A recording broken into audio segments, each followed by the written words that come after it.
Let's talk about some trade targets in fantasy basketball.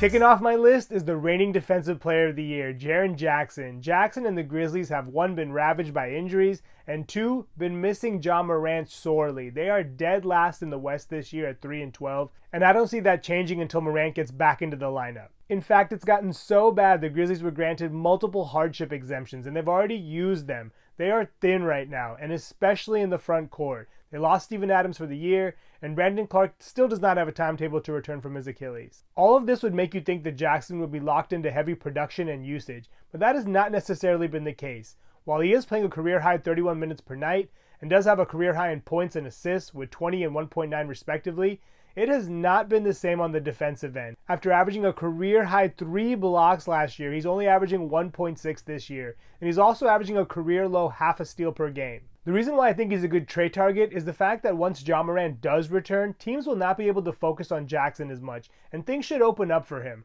I expect his defensive numbers to definitely improve as the season goes on, and for him to see some positive regression. If Memphis can somehow keep their head above the water until Morant comes back, they could still make a push for the play-in spot.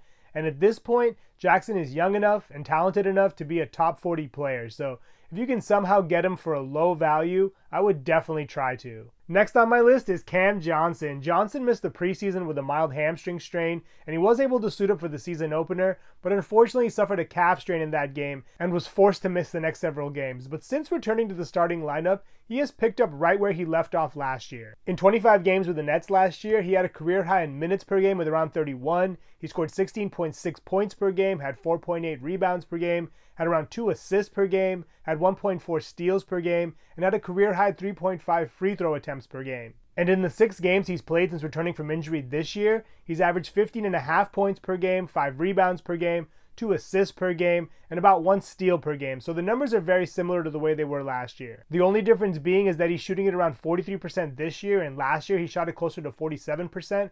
But I think a lot of that is just him getting his legs back underneath him. I think he'll find his stroke sooner rather than later. He's already looked much better over these last few games.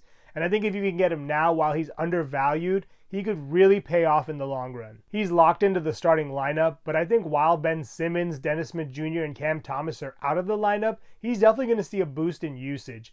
Eventually, I think this team will pretty much run through him, Mikal Bridges, and Cam Thomas, but in the meantime, I think Johnson should see a nice increase in production. Last on my list is Jrue Holiday. Holiday's been pretty solid in Boston, but he hasn't quite been the player he has been in the past. While he is averaging a career high in rebounds per game with 7.4 and a career high 1 block per game, he has seen a dip in other areas. He's averaging a career low 42% from the field and the second fewest points per game with 12.3 since his rookie year. He's also averaging a career low 0.6 steals per game. I will say that the dip in scoring was somewhat anticipated given that the Celtics have Jason Tatum, Jaylen Brown, and Kristaps Porzingis, but I don't think we expected it to be this drastic. Some of it is also probably attributed to the fact that he's still finding his role in Boston, and I think once he settles in and starts to become more efficient with fewer shots, we should see those percentages go back up to where they normally are. Ultimately, the Celtics have the best record in the NBA, so I don't see them tweaking their lineups too much anytime soon, and that should keep Holiday locked into the starting point guard role. He is nursing a bit of an ankle injury, but it doesn't seem too serious. If you can use that to get him for a better value,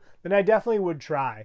I expect him to still have a top 40 finish this year. He's still only 33. While he is getting a bit older, I don't expect his production to fall off that dramatically. Those are some players to target in fantasy basketball. Thank you so much for watching. Please subscribe and let me know which players you think we should target in the comments below.